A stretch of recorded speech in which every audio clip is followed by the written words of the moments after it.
آپ جیسے سوال کر رہے ہیں، آپ کے سوال سے اختلاف کی بنیاد پہ جواب دینا میرا حق ہے، بالکل سوال کرنا آپ کا حق ہے۔ بالکل اسی طرح آپ سیاست میں یہ سمجھیں کہ فلاں پارٹی کی پرفارمنس نہیں ہے یا فلاں پارٹی جو ہے اس پہ کرپشن کے زیادہ داغ ہیں یا فلاں پارٹی جو ہے وہ حکومت میں رہتے ہوئے ریاستی وسائل کا بے دردی سے استعمال کرتے ہیں، تو یہ حقائق پہ چیزیں ہوتی ہیں۔ لیکن کرپٹ تو ہے نا، دوسرے کو آپ کہتے ہیں۔ نہیں، میری بات تو سن لینا جی، کرپشن تو اسی کا نام ہے نا، باقی تو کوئی کرپشن ہے وہ عدالتیں فیصلہ کریں یا قانون فیصلہ کرے، لیکن جو ایک عمومی تاثر ہوتا ہے، لیکن اس سب کچھ کے باوجود، اختلاف کے باوجود، اپنی ایک سخت رائے کے باوجود، سیاست میں ڈائلاگ کا دروازہ نہیں بند ہونا چاہیے۔ اگر سیاست میں مذاکرات کا دروازہ بند ہو جاتا ہے تو اس سے پھر آئین سے بالا اقدامات ہوتے ہیں، پھر کوئی اور طاقتور قوت جو ہے کہ وہ اپنا کھیل کھیلتی ہے، اور یہ ماضی میں ہم بار بار یہ چیزیں دیکھ چکے ہیں۔ اسی لیے رائے اپنی جگہ ہے، اختلاف اپنی جگہ ہے، پارٹیوں کے بارے میں رویہ اپنی جگہ ہے، لیکن ملک کی سیاست کا تقاضا جو ہے وہ ڈائلاگ کے ذریعے ہی راستہ نکل سکتا ہے۔ اس کو این آر او نہیں کہیں گے کہ ایک کرپٹ بندہ ہے، اس کے ساتھ بات چیت کی جائے، اس کو قومی دھارے یا حکومتی دھارے میں لے کے آنے کی کوشش کی جائے، تو یہ مشرف میرا خیال ہے یہ کوئی پکڑ دکڑ کے دائرے میں لانے والی بات نہیں ہے۔ مسلم لیگ اپنی جگہ ایک حقیقت ہے، پیپلز پارٹی اپنی جگہ لیکن آپ کی پارٹی بڑی اہم ہے، آپ کی اسٹیٹمنٹ بھی بڑی اہم ہے۔ جمعیت علماء اسلام اپنی جگہ حقیقت ہے، پی ٹی آئی اپنی جگہ حقیقت ہے۔ اگر عمران خان صاحب کے 1 کروڑ 60 لاکھ کے قریب ووٹ ہیں تو ان کے مقابل میں بھی کوئی 3.5 کروڑ کے لگ بھگ ووٹ ہیں۔ بالکل، اس لیے جتنے ایک حقائق ہوتے ہیں، زمینی حقائق ہوتے ہیں، اس کو نظر انداز نہیں کیا جا سکتا۔ مطلب یہ حقائق سے ہٹ کے آپ کے الزامات ہو یا بیانات ہیں، ان میں سے حقیقت نہیں ہے جو آپ کہتے ہیں۔ یہ آپ کہہ رہے ہیں، میں تو نہیں کہہ رہا، میں تو کہہ رہا ہوں حقیقت ہے۔ آپ کہہ رہے ہیں کہ وہ تو جسٹ باتیں ہیں، عدالتوں نے فیصلہ کرنا ہے۔ یہ آپ کا اپنا ذہن ہوگا، میرا نہیں ہے۔ میں تو کہہ رہا ہوں کہ یہ غلط ہیں، انہوں نے پرفارم نہیں کیا۔ اگر آئی ایم ایف ہے، ورلڈ بینک ہے، پاکستان کی معیشت کی تباہی ہے، ان کو پکڑ کیسے سکتے ہیں آپ بینگ سیاست کے ذریعے، سیاست اور عوام کو تیار کر کے۔ آپ نیب میں جائیں گے یا کسی ایسے احتساب کی عدالت میں کہیں جائیں گے کہ یہ کرپٹ ہے، اس کے ثبوت میں دیتا ہوں؟ یہ ہمارا درد سر نہیں ہے، ہمارا تو یہ ہے کہ جو عوام جس چیز کو سمجھتے ہیں ہم اس کی زبان بنیں، اس کو ایک طاقتور آواز دیں اور قومی سطح پر ان چیزوں کو اجاگر کیا جائے، یہ ہمارا موقف ہے۔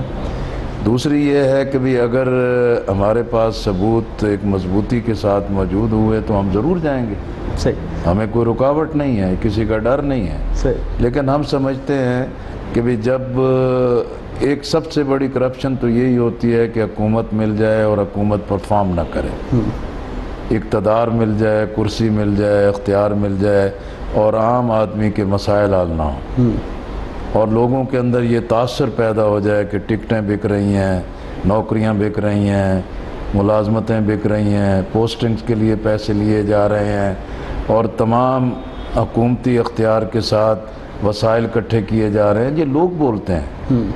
اب اس کی بنیاد پر لوگوں سے بات کرنا، لوگوں سے ملاقات کرنا، لوگوں کا ذہن بنانا، یہ جماعت اسلامی کر رہی ہے، یہ ہمارا ایک سیاسی جمہوری حق ہے۔ صحیح۔ کراچی کی صورتحال پہ تھوڑی سی بات کریں۔ جماعت اسلامی نے پیپلز پارٹی پہ بھی الزام لگایا اور کہا کہ انہوں نے دھاندلی کی ہے، ہماری اکثریت تھی، سیٹیں تھیں، ایم کیو ایم نے بائیکاٹ کیا۔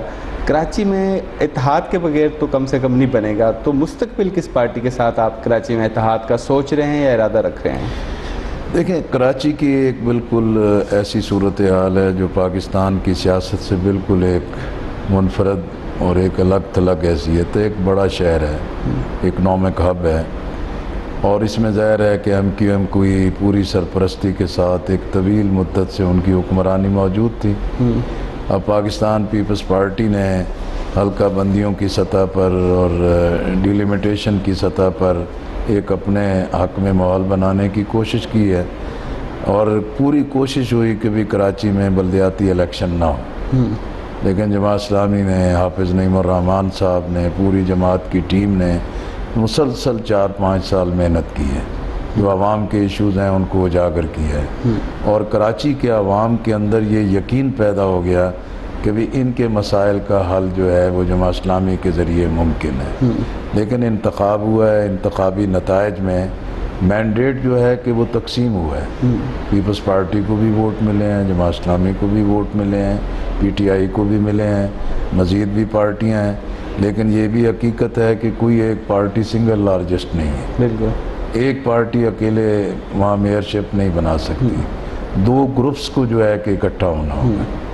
اسی لیے جو وہاں مقامی سطح پر جو بات چیت چلتی رہی کہ ایک عمومی خواہش ہے کہ بھی کراچی میں جماعت اسلامی نے ماضی میں بھی ڈیلیور کیا ہے، عبدالستار افغانی صاحب نے، نعمت اللہ خان صاحب مرحوم نے، اب بھی جماعت اسلامی کراچی کے جو ہماگیر مسائل ہیں اس میں اگر اس کو میئرشپ ملتی ہے تو کراچی کے عوام کے مسائل حل ہوں گے.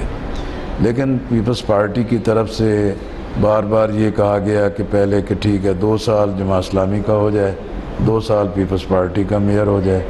پھر انہوں نے یہ بھی کہا کہ نہیں جماعت اسلامی ڈپٹی میئر لے لے، پورے اختیارات ہم دے دیتے ہیں، امینڈمنٹس کرتے ہیں. لیکن جماعت اسلامی کا ایک ہی موقف تھا کہ بھی اگر ہمیں میئرشپ پہ آنا ہے تو اس کو پھر شرائط کے ساتھ نہ لگایا جائے. 2 ڈویژن کا فارمولا بھی تھا نا کہ 2 ڈویژن بنا دیتے ہیں کراچی. یہ میرے علم میں نہیں ہے، اچھا میرے سامنے یہ بات نہیں آئی. یہ تھا کہ بھی ٹینیور 4 سال ہے تو اسے 2 سال کر دیا جائے. اس لیے جماعت اسلامی نے بھی اس سے اتفاق نہیں کیا اور پاکستان پیپلز پارٹی نے بھی بالآخر اتفاق نہیں کیا. اگلی امیدیں پی ٹی آئی کے ساتھ ہیں اتحاد کی. ظاہر سی بات ہے کہ بھی جب ایک گروپ کے ساتھ نہیں ہے تو دوسرے گروپ کے ساتھ بھی لیکن راستے پی ٹی آئی پہ تو امکانی طور پہ پابندی لگنے والی ہے، تو آپ کا اتحاد کس کے ساتھ ہوگا؟ بلدیاتی الیکشن میں کیا پابندیاں لگیں گی؟ پارٹی سطح پہ تو پابندی لگے گی نا کہ اگر لگے گی پابندی پھر قانون کے مطابق عمل ہوگا. اچھا مطلب آپ چاہتے ہیں کہ پی ٹی آئی کے ساتھ آپ کے خیال میں ہونا میرا چاہیے؟ خیال ہے کہ پاکستان پیپلز پارٹی نے اس کے علاوہ کوئی آپشن نہیں رکھا. اچھا اب اگر پاکستان پیپلز پارٹی حکومت کی تو ڈیلیور کر سکیں گے کیونکہ فنڈنگ تو صوبائی حکومت دے گی، جب پی ٹی آئی بھی اپوزٹ آپ بھی اپوزٹ. ضیاء الحق کے مقابلے میں بھی عبدالستار افغانی جیل میں بھی گئے، ہمارا اس وقت بھی اختلاف تھا. جنرل پرویز مشرف کے مقابلے میں بھی ہم سڑکوں پہ تھے، احتجاج کر رہے تھے، ہماری مخالفت تھی، اس کے باوجود بھی نعمت اللہ خان نے کام کیا. اسی طرح جماعت اسلامی، کیونکہ جماعت اسلامی ایک ایسی پارٹی ہے نا کہ جس کا محض ایک وہ سیاسی ڈومین اور دائرے کی حد تک محدود کراچی کے نہیں عوام ہے. امید رکھیں نا کہ آپ ڈیلیور کر سکیں گے، اپوزٹ بھی انشاءاللہ انشاءاللہ. کل پھر یہ تو نہیں کہیں گے نا بھی ہم اپوزیشن میں تھے، حکومت نے ہمیں پیسے نہیں دیے. یہ تو پھر کل کی بات کل کی ہوگی، لیکن میں آج کی کیپیسٹی کی بات کر رہا ہوں. الارمنگ صورتحال بھی تو ہے نا. جماعت اسلامی اس پوزیشن میں ہے کہ بھی جو ذرائع وسائل وہاں کے بلدیاتی ادارے کے اپنے ہوں گے اس کے اندر رہتے ہوئے بھی ہم ڈیلیور کر سکتے ہیں. صحیح.